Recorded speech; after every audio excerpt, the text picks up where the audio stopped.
are aware that fashion has become a way to express individuality. We might refer to that as a sense of style.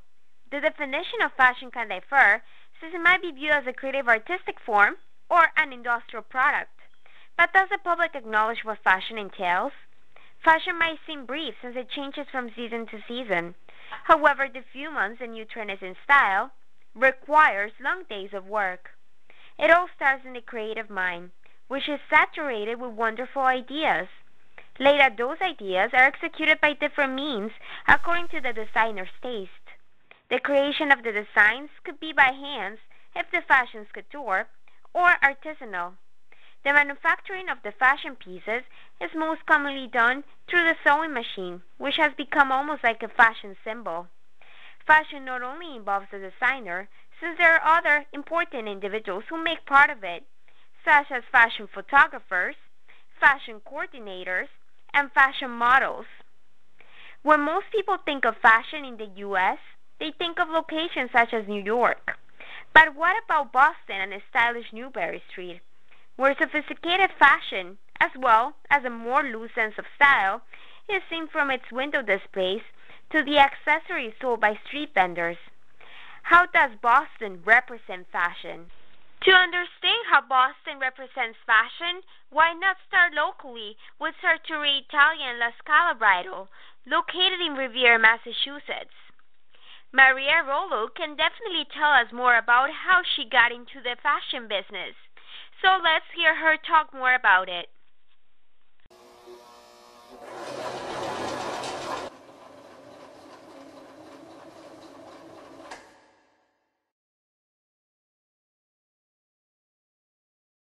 I started this business to go to school when I was 7 years old.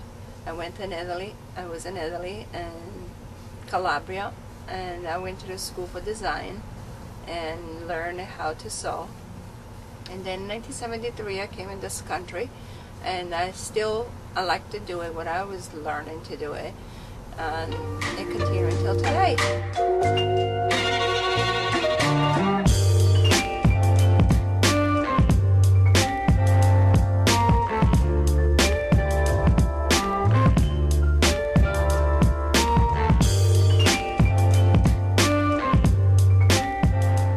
Now follow me to Isabella Couture, an evening gown store and bridal shop that has become the star's favorite. Let's hear the owner talk about her success.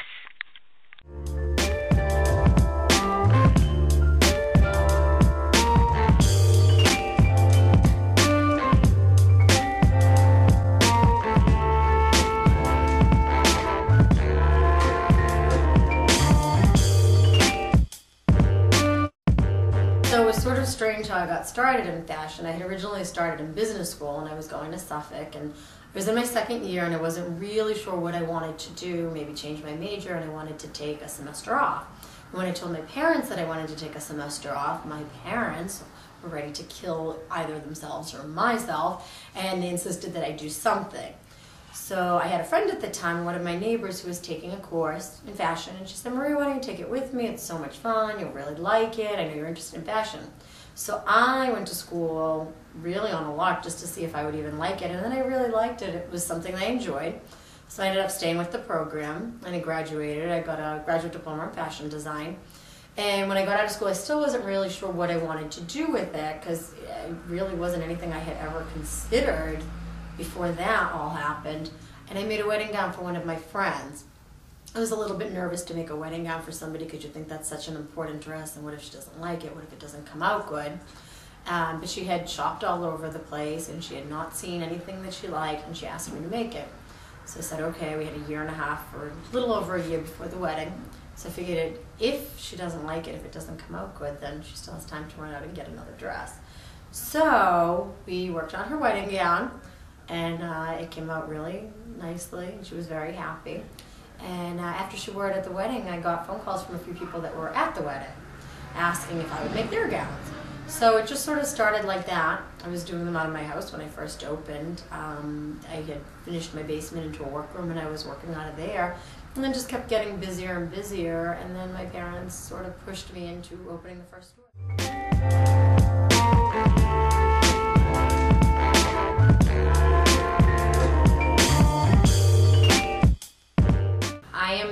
the owner of the business. They own the business along with my sister. We've been working together since 2003. She came on shortly after I had opened. I run more of the design end, and Christina runs more of the business end. You know, it's good. It's kind of nice having family with you. Sometimes it can be difficult, but sometimes it's nice because you have somebody that you know is truly vested in the business and actually cares about the business the same way that you do. It's certainly been helpful. We work, you know, a lot of hours. It's been hard to build the business to where it's at right now. It's come a long way. We opened in Canton. It was a small one room with a tiny little workroom in the back. And now we have a big showroom with, you know, not huge, but we have the 3 dressing rooms, and we have 2 workrooms in the back of our store. And so we can produce a lot more than we did before. Right now we only do retail. Everything's made in-house. We changed the business a little bit when we moved into the city because we had a little bit more room to play with, and we were, you know, a good problem for a business to have is being so busy that it's almost hard to keep up. And it is hard when you try and do everything in-house rather than through other factories and things like that, because it's hard to quality control when you expand too much. So we've managed to keep doing our Sabella Couture dresses in-house, but we have picked up a few other lines that we have exclusives on, just for the bridal. The evening wear is all custom. So it is helpful, you know, when you have good people working with you. It definitely makes it easier.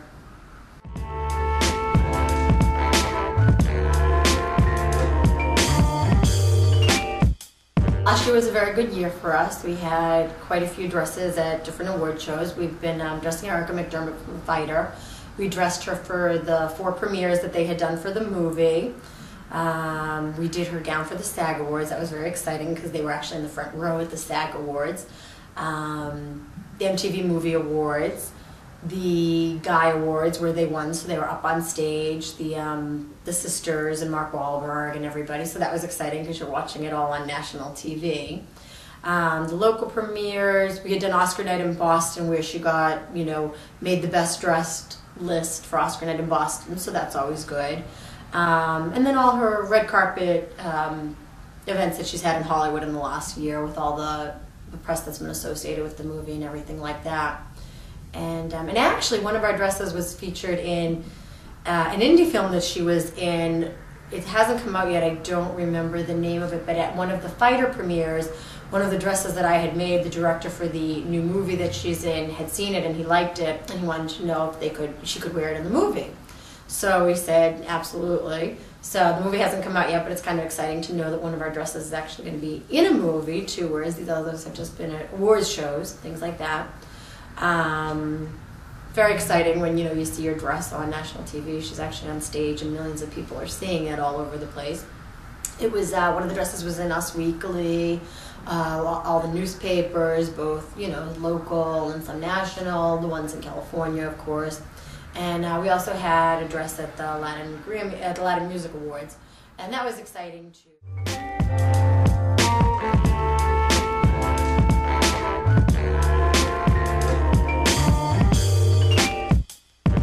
Just like with any business, we hope our business continues to expand and grow, and we try our best to bring new customers in, make our customers happy. So much of this business is word of mouth. I'd probably say maybe 80% of the customers that come through my door come in because somebody referred them or somebody said, wow, it's a great store. We certainly have people that walk by, especially being on Tremont Street, because there is so much traffic. A lot of times I'll have somebody that will come in and say, oh, can I have a card? I have a coworker who's getting married, or a sister, a friend, a brother. Because people see it, the window displays get a lot of attention. Let's hear some more stories about our fashion personalities. What about Anya Farouk, a fashion coordinator, model, and makeup artist?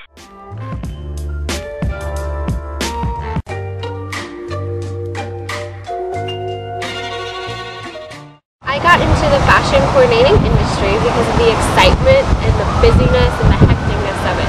I love working with multiple people, photographers, designers, models, actresses, stylists, just that full set of team. And it's an exciting moment. You're constantly busy, and I love being really busy.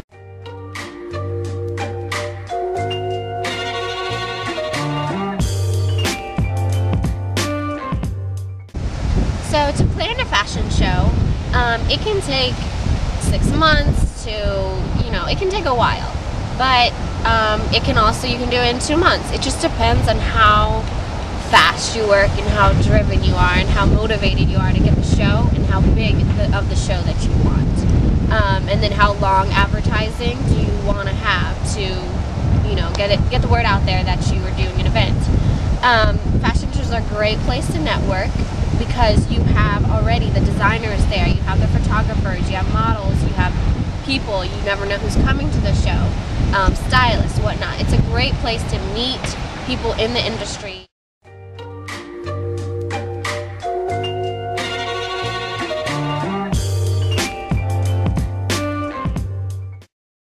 There are difficulties that come along the way. You know, one could be you've got the models set and you've got to be cast, and on the rehearsal or the day of the fashion show, one of the models calls out. You know, she's sick, she can't make it, whatever the excuse might be. That's a little situation that can happen. So to combat that, I always have backup models. You know, a plan A, a plan B. It's almost like expect the unexpected.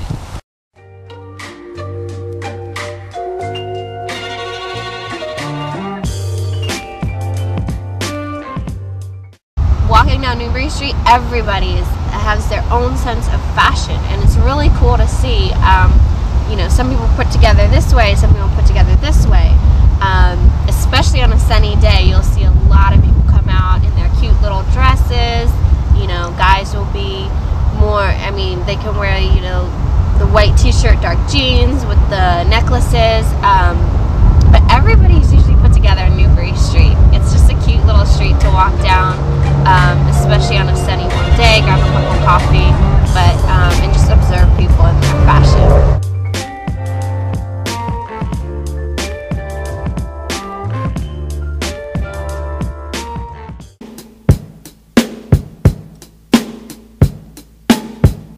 Pretty much wear whatever is simple and comfortable. I don't really care too much about style, mostly just whatever I can rock on any given day and makes me as comfortable as possible. I think that people wear what they wear because it's the quickest way for you to, because everybody's going to judge everybody, right? So it's the quickest way for them to try to like put out who they are without having to speak or like have a long conversation. Remember Anya Farouk? Well, this is an insight into her daily life as a model. Let's take a look. I don't think our next speaker needs much introduction, but just for those of you who have a pencil and want to write it down,